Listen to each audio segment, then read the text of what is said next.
Could you tell me your story? My story, um, first of all, I'll introduce myself. My name is Adele Bear, formerly Pete, from the Kohkom Adele family. My parents were Myra and Ernest Pete. Come from a large family, 3 brothers, 6 sisters.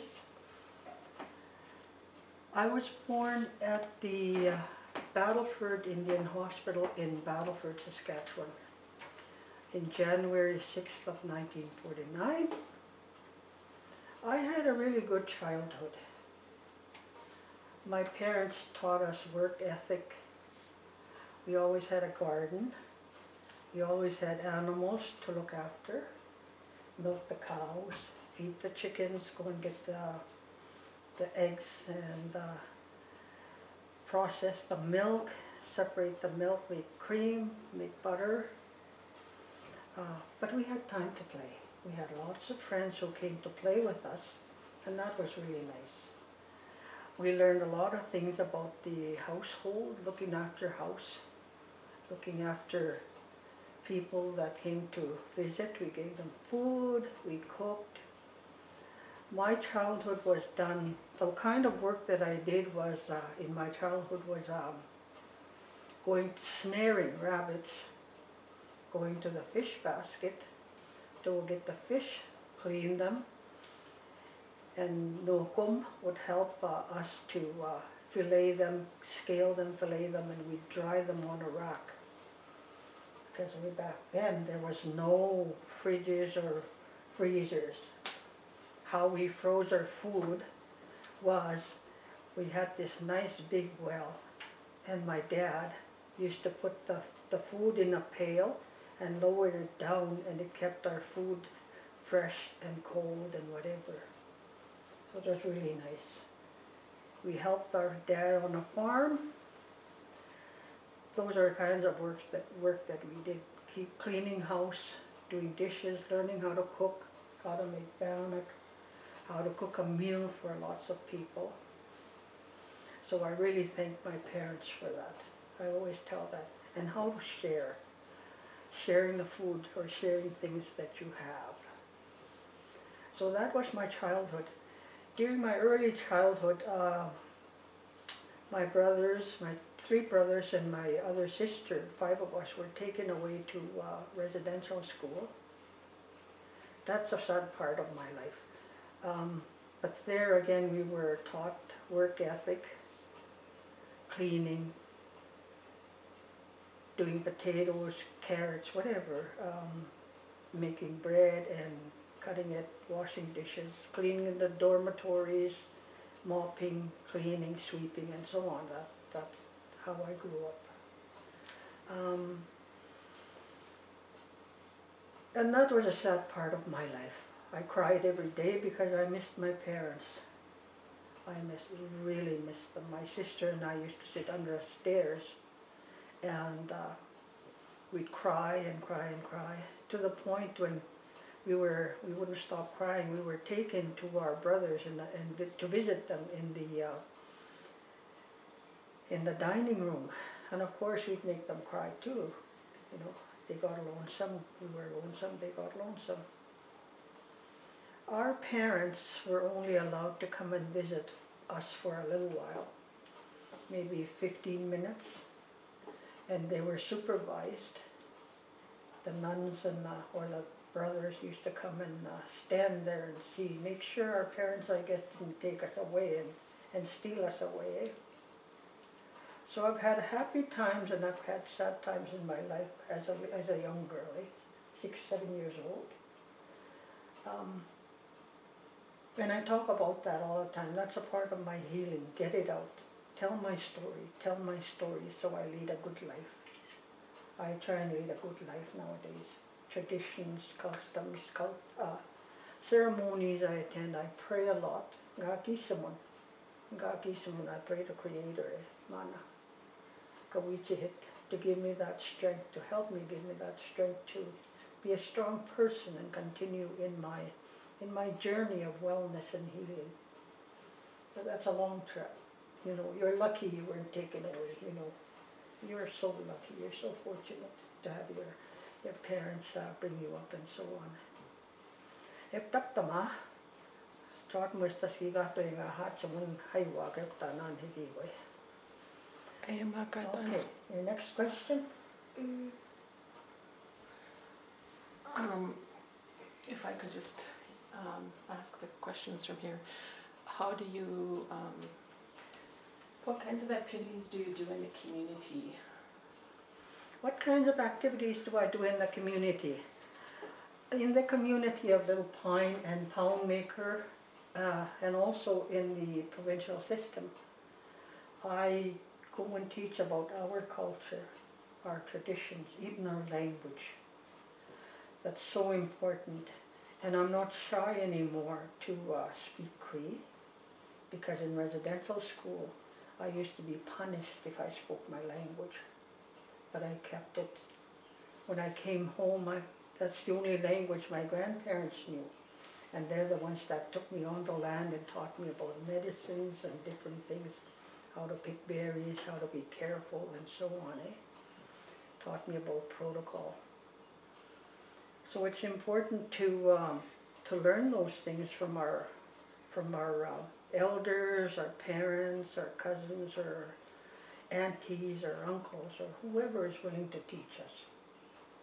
Go out and seek that information. Ito de, donachinete, dokwichike mo. Take protocol, tobacco with you and ask. Don't be afraid to go and ask. I had some people that were my mentors, but now they have passed.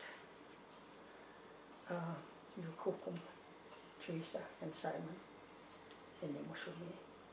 Really good people they were. They taught me a lot. My late sister taught me a lot. My late auntie Josephine taught me a lot. Nimushum Nokum, Jackson and Dorothy and Ethel and Pete Camp. They taught me a lot. Canning, processing food, looking after myself and so on. Taking care of me, and also taking care of other people. In the cultural part, I go and teach about pemmican making, crushing choke cherries, canning, making jams, talk about gardens, starting gardens, which I'm doing now, they're on the floor there. Making syrups, maple syrup, the sap is running now, and I've taught, when she was principal, she brought a bunch of kids here and we had a pancake dinner and breakfast. Oh, that was awesome. So those kinds of knowledge things that I want to share, and I was taught by my Kohkom, Nokom, Ethel, and my other Kohkom on my mom's side, Itzahus. Her name was Dorothy. So those are things that I like sharing. Plus many other things, beading, sewing I do, and I teach at the centers, both Little Pine and Poundmaker, how to make ribbon dresses, ribbon skirts, moccasins, moss bags. Moss bag teachings are important. I teach those. I'm teaching about myself basket making, willow basket making. So that's a feat in itself. I'm not proficient yet. I'm not really good at it, is what I mean, But I'm learning. I'm never too old to learn. I keep learning. As long as I'm alive, I want to learn. I want to learn. I want to do things. Keep my mind busy, my heart, my hands, my body, And that's what keeps me young, I guess. People ask me sometimes, how come you look so young and you're so healthy? Well, I have my health issues, but I work, and I enjoy what I do. And I enjoy kids. I really enjoy it when I connect with the kids in schools, I really love that. I love that because I was a teacher for 35 plus years. During my time at the school, I looked after cultural things and the feasts and the different things that we do. Festivals, carnivals, what do we call that thing now? The food fair that you guys have.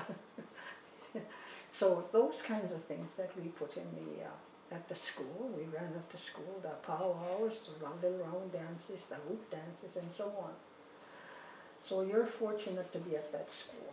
You're really fortunate, the things that are happening there. And that's who we are. We should never forget who we are. You know, Neheo Kiano. Neheo. That's what I tell the ladies at the center. Say, Neheo. So we're introducing a little bit of Cree in there. And we write them on a wall, and hopefully they write them in their books, and they have to learn that. Neheo. Because language is, our language and Cree culture is really important. Spiritual. Good morning. Yeah, it's spiritual, so we need to connect with that. Everything on earth is spiritual. That's how come we offer a protocol when we go out and pick rat root, when we go out and pick the ochepiwa, the roots, when we go and pick the rose hips. We always offer Mother Earth tobacco, give thanks, show our gratitude for Mother Earth, to Mother Earth of the things that we have, that she can provide for us. And that's our whole culture, just like mushroom. Maybe you didn't see him. We found this huge rock yesterday. Asini rocks are spirits as well.